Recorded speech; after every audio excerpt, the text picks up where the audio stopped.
So October 7th, 2023, when it seemed like the world was exploding outside of these walls, things were exploding inside of these walls. So exactly a year ago today, Mom was admitted to hospice. It's been a long year, but it has also been a very short year. And I guess I just wanted to share some of the thoughts that I had about hospice and how things have changed, how things haven't changed. Um, yeah, it's off the cuff as I normally do things, but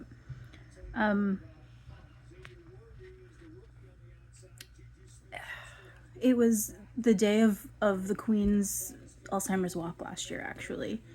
So we had a ridiculous morning of walking in the rain. I had made a speech in front of a whole bunch of people, and in the back of my mind, I knew that when we got home that afternoon, Mom was going to be evaluated by the hospice nurse for admission.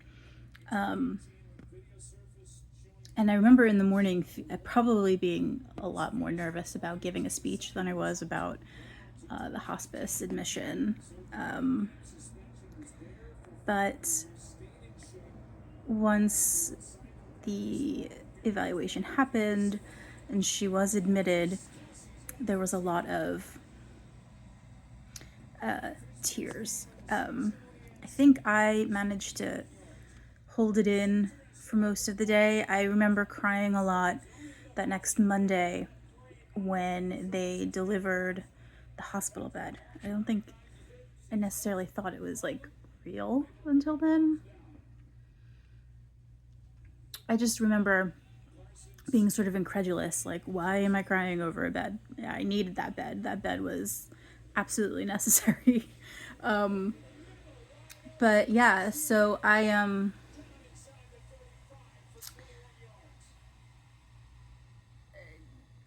when you are admitted to hospice, you get this like packet of stuff, and a lot of it's just paperwork that you end up doing either with the nurse or some of it gets done with the social worker. There's a booklet about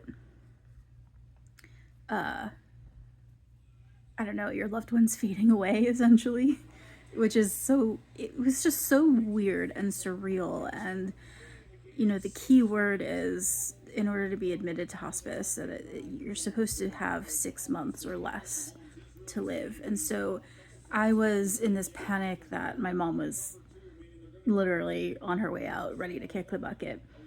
Little did I know that that was not at all the case, and she's still trucking along.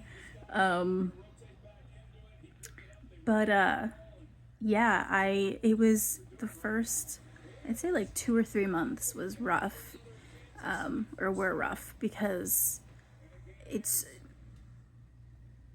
I don't know, hospice, you get this, I don't know, idea of hospice through, TV and movies, or kind of like hearsay where, people go to this place and they're dying, and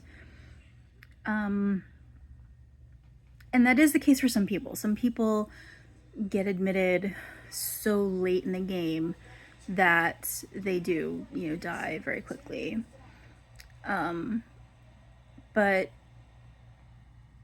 some people, like my mom, their condition is still deteriorating and they're still technically under that 6 month window.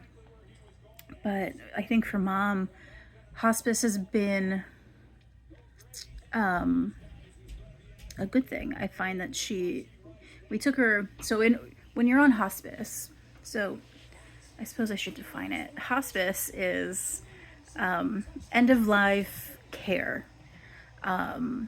It can be at home, it could be at a facility, but essentially, health care workers, nurses, doctors, nurse practitioners, social workers, they help you be comfortable, safe, and they help you with sort of the more existential issues of end of life stuff. And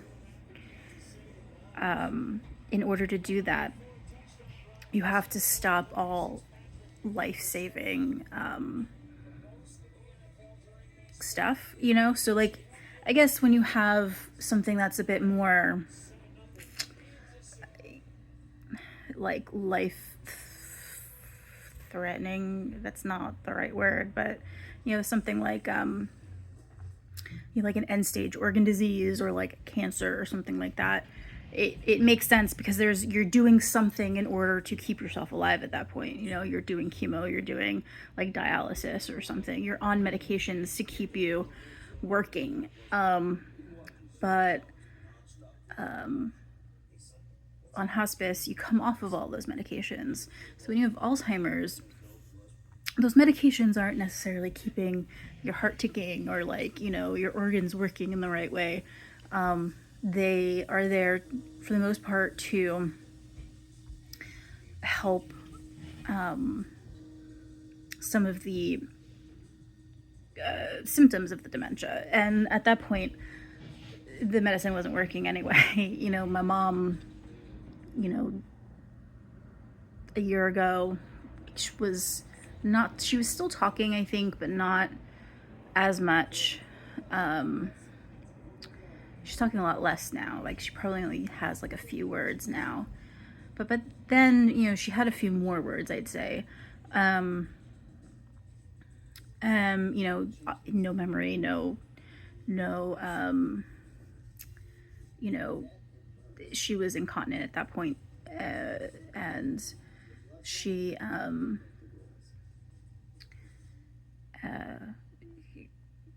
was having trouble swallowing. That's what I was trying to think of at that point already. So, like, the medicine wasn't helping at that point.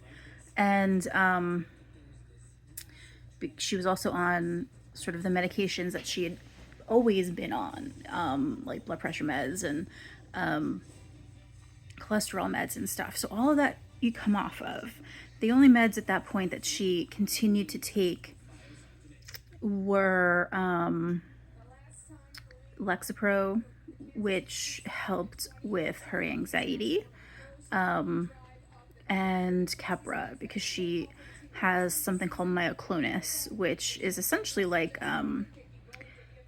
it's a seizure disorder, essentially. And myoclonus is like, you know, when you're falling asleep and you're sort of half awake, half asleep, and all of a sudden your body jerks. That's myoclonus. It's basically your brain trying to make sure that you're alive and sending like a signal through your body to be like, hey, are we still okay? And so she has that while she's awake. And so since it's not necessarily, you know, a life-saving med, it's more of a symptom controlling med, she could stay on that and the Lexapro, but everything else she came off of.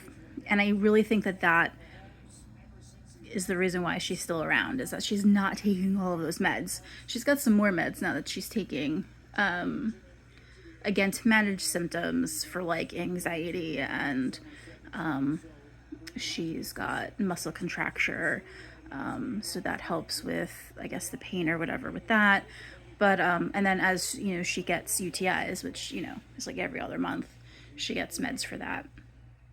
But otherwise, no life-saving medications, and I really think that's why she's still around. She, right after we titrated down her Menmitine, which is the Alzheimer's drug she was on, she I think she was a lot more alert, a lot more bright and chirpy, and just she was a totally different person there for a little while. And it didn't last forever, but I think that definitely has helped. And I think the other thing that's helped as well is that hospice, you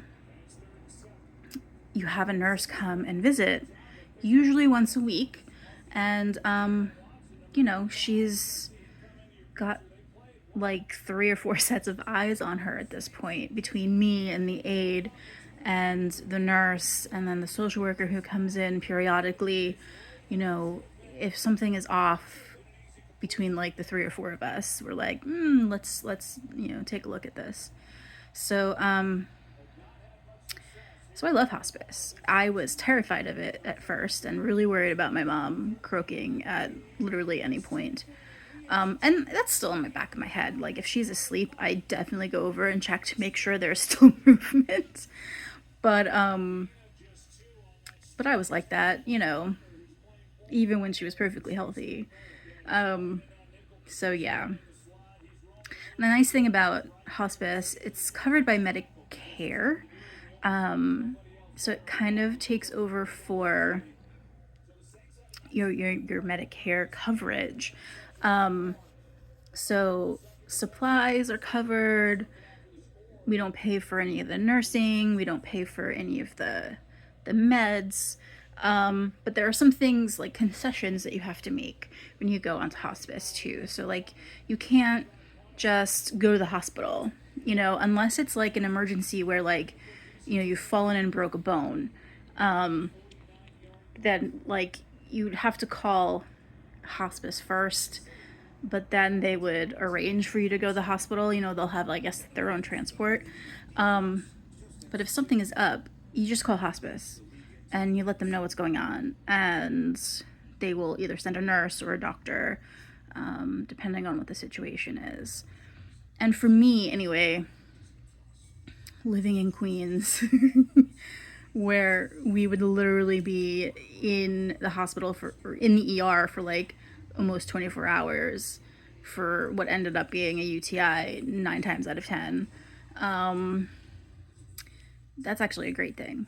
I hate sitting in the ER and twiddling your thumbs and nothing happening. So I personally think that's a good thing. You can still go see your primary care physician, but you can't see any specialists anymore. Again, because it's like, we're not trying to prolong your life. We're trying to make you comfortable and, hopefully not in any sort of pain or mental anguish or anything toward the end of the life. So like, you don't need to be going to the doctors and having tests done and stuff like that. So and again, for me, that's a great thing, because her neurologist was all the way in Manhattan and she doesn't walk anymore. So to go to even, to any of her specialists here in Queens, it was a hassle trying to get her into the wheelchair and push her here and push her there. When she was still walking, trying to get her into a car was always an issue. So, it's nice that we don't have to focus so much on her healthcare in terms of having 19 different doctor's visits and 10 different tests and stuff, procedures. So I don't know, I find hospice to be the greatest thing ever. And it's not just for mom. At this point in the game, I don't know how aware she is of anything. That she is, in the situation that she's in. But for me, I get to talk to the social worker and go over things that I'm feeling, and I have access to like a chaplain, if I'm having more, I guess, religious issues. I don't know. So yeah, I mean, it's great, and I'm really glad that it exists, and I'm really glad that mom is still on it. I went from you know, those first few weeks or months in, like, just being a wreck and just waiting for her to, like, shuffle off this mortal coil at any moment, to being, like, so paranoid that she was going to come off of hospice and that we would lose all these services and stuff. And now that we're a year in and I sort of have more of an idea of, like, how care is established, like, I feel alright, like, if she does come off of it in the next couple of months, I think I'd still be able to handle it. I have resources in place now, so, but, yeah, that's the other thing about hospice. So because you're supposed to be within 6 months of passing away, you get evaluated every 2 months, actually, to make sure that that is still accurate. And you have to sort of be demonstrating a decline, essentially, in order to stay on. Which I feel like for where Mom is right now, it's kind of hard to, I think, for her to really demonstrate much of a decline other than maybe in her level of consciousness, because she's already not walking, she's already not talking, she's already having trouble swallowing. Yeah, so it's kind of tricky. But so far so good. I mean, we've lasted 12 months, so I guess something is declining. So yeah, that's my hospice stream of consciousness. Yeah, I guess if anyone has any questions, feel free to reach out. I will try to answer them or point you in the correct direction. Yeah, the Queen's Walk this year is on October 26th. It's at the Billie Jean King Tennis Center in Flushing Meadows, Corona Park. So where we normally walk, but kind of a different starting area. And really super excited to walk this year. And hopefully it will not be raining. And yeah, I will leave a link for anyone who still wants to donate to the walk below. So thanks for listening, and be good and stay safe, and next time, I guess, right?